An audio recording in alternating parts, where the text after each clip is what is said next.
The last person you would expect to be a serial killer is your doctor or your nurse, right? I'm a doctor. I work here. I'm literally wearing my hospital ID. Buddy, at this point, I don't care. You are coming with me. These are 10 evil medical professionals who completely shocked the world by using their specialized knowledge and unrestricted access to turn hospitals into their personal hunting grounds. Charles Cullen, the Angel of Death. Our harrowing list begins in the northeastern United States with an individual considered one of the most prolific offenders in American history. Charles Cullen worked as a registered nurse for 16 years, moving systematically through 9 different medical centers across New Jersey and Pennsylvania. Beneath his quiet, unassuming demeanor lay a terrifying calculated routine.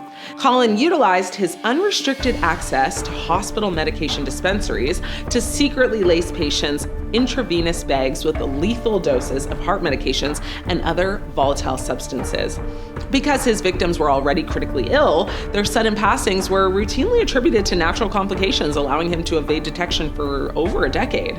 When a sharp internal review finally exposed his tracking logs in 2003, Cullen confessed to taking the lives of up to 40 individuals, though federal investigators strongly suspect his true tally numbers in the hundreds. He was handed 11 consecutive life sentences. Lucy Letby, the neonatal nightmare. This disturbing case takes us back to the United Kingdom for a modern trial that completely paralyzed the international community. Lucy Letby was a young, seemingly dedicated neonatal nurse working at the Countess of Chester Hospital, trusted with protecting the facility's most vulnerable, fragile patients, premature infants. Between 2015 and 2016, the hospital's neonatal unit experienced a very sudden, mathematically impossible spike in infant passings and collapses. Internal investigators discovered a terrifying common denominator. Letby was consistently on duty during every single incident. Prosecutors proved that Letby had used highly deceptive methods, including deliberately introducing air pockets into the infant's feeding tubes and bloodstreams, or over-medicating them. Throughout her extensive trial, she maintained a mask of complete innocence, but in 2023, she was found guilty of taking the lives of 7 infants and attempting to harm 6 others, resulting in a whole life order behind bars. Niels Högel, the courtroom actor. In Germany, an ordinary nurse named Niels enacted a deeply narcissistic, twisted game that resulted in one of the largest post-war crime sprees in European history. Niels worked in intensive care units across Oldenburg and Delmenhorst, where he developed a dangerous desire for professional validation. Niels would intentionally inject patients with lethal doses of cardiovascular medication, deliberately pushing them into acute cardiac arrest. Once the emergency alarms began blaring, Niels would rush to the bedside, attempting to lead the resuscitation efforts in front of his colleagues just to earn praise and look like a medical hero. Tragically, his dangerous game failed more often than it succeeded. Following an extensive exhumation process spanning multiple years, Niels was convicted of taking the lives of 85 patients, though authorities believe his actual actions claim closer to 300 lives. Donald Harvey, the self-proclaimed angel.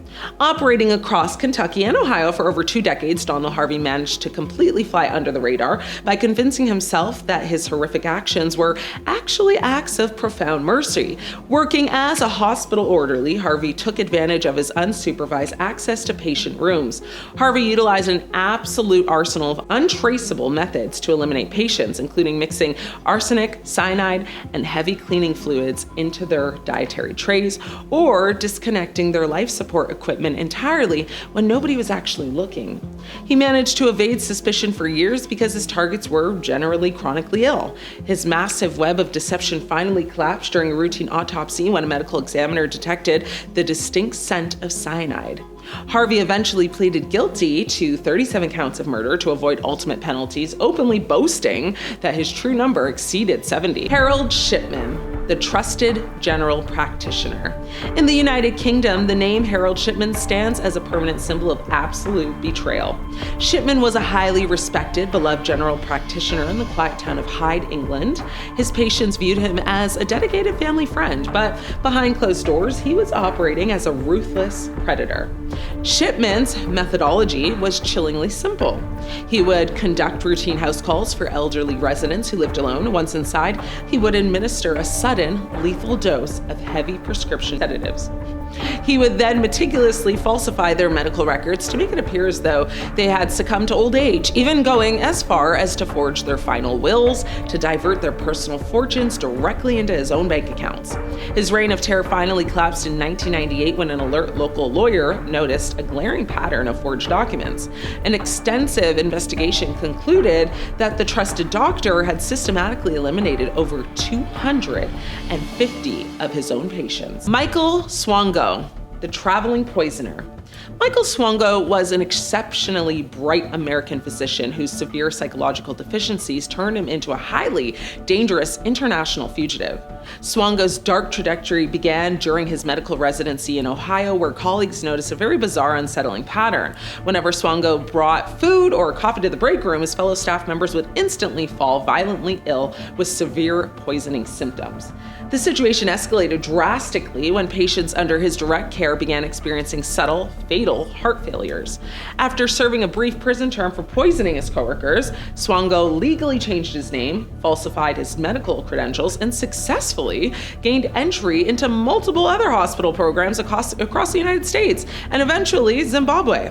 Wherever he practiced, a trail of unexplained passings followed. He was finally apprehended at an international airport in 1997 and handed 3 consecutive life terms. Genene Jones, the Pediatric Terror. Our 6th case takes us to Texas in the early 1980s, proving that medical malice can target the absolute most innocent. Genene Jones was a pediatric intensive care nurse who possessed a deeply volatile, attention-seeking personality that turned lethal. Jones wanted to look indispensable during an emergency. She began secretly administering heavy muscle relaxants and dangerous anti-coagulants to infants and young children under her care, causing sudden, catastrophic medical emergencies. When the children went into distress, she would step in to orchestrate the rescue. Her calculated actions resulted in the tragic passing of up to 60 pediatric patients before hospital administrators, fearing massive civil liabilities, quietly let her go rather than contacting law enforcement right away. Jones was eventually brought to justice and convicted and sentenced to maximum terms. Kristen Gilbert, the Extravagant Deception. So in the 1990s, a Veterans Medical Center in Northampton, Massachusetts became the hunting ground for a highly manipulative registered nurse named Kristen Gilbert. Gilbert was an eccentric individual who craved high-stakes workplace drama and attention for a specific hospital security guard with whom she was pursuing an extramarital relationship. To create an excuse to interact with the guard during her shifts, Gilbert began injecting patients with massive, sudden doses of epinephrinine's powerful heart stimulant. The medication would instantly throw the veterans into unprovoked violent cardiac distress, triggering a massive code blue emergency response. Gilbert would then use the ensuing chaos to flirt with the responding security staff. Now, her dangerous theater claimed the lives of at least 4 veterans before her coworkers noticed that the hospital's supply of epinephrine was draining at an impossible rate. She was convicted of first-degree murder in 2001. Beverley Allitt, the ward for betrayal. This case takes us back to 1991 at the Grantham and Kesteven Hospital in Lincolnshire, England. Beverley Allitt was a 22-year-old state-enrolled nurse who was placed in complete charge of Children's Ward 4. Within a mere 50-day period, the quiet pediatric ward dissolved into absolute terror. Allitt systematically targeted 13 children under her care. She would wait until parents and doctors stepped out of the room before administering massive, lethal overdoses of insulin and introducing air pockets into their lines. Because insulin disappears rapidly from the human body, then sudden passings initially mystified medical experts. An intense police investigation eventually uncovered that Allitt was the sole staff member present for every single collapse. Convicted of 4 counts of murder and multiple counts of grievous bodily harm, she was handed 13 concurrent life sentences. Efren Saldivar, the respiratory therapist. This chilling case takes us to Glendale, California in the late 1990s. Efren Saldivar worked as a night shift respiratory therapist, a highly specialized position responsible for managing life support ventilators for critically ill and elderly patients. Saldivar operated under a dark, self-styled philosophy, classifying himself as an angel of death who was actively reducing the hospital's financial burdens. Working the quiet midnight hours when staffing was exceptionally low, Saldivar would inject paralyzed patients with heavy muscle-relaxing agents that completely stopped their ability to breathe on their own, making it appear as though they had simply succumbed to natural respiratory failure. He managed to evade detection for years until an internal tip led to an extensive forensic review of patient charts. Saldivar eventually pleaded guilty to 6 counts of murder to avoid the ultimate penalty, ensuring he will remain behind bars for the rest of his natural life. 10 individuals who traded the noble art of healing for absolute calculated killing. They serve as a chilling reminder that the darkest monsters can sometimes hide behind the very mask of care and protection we trust the most.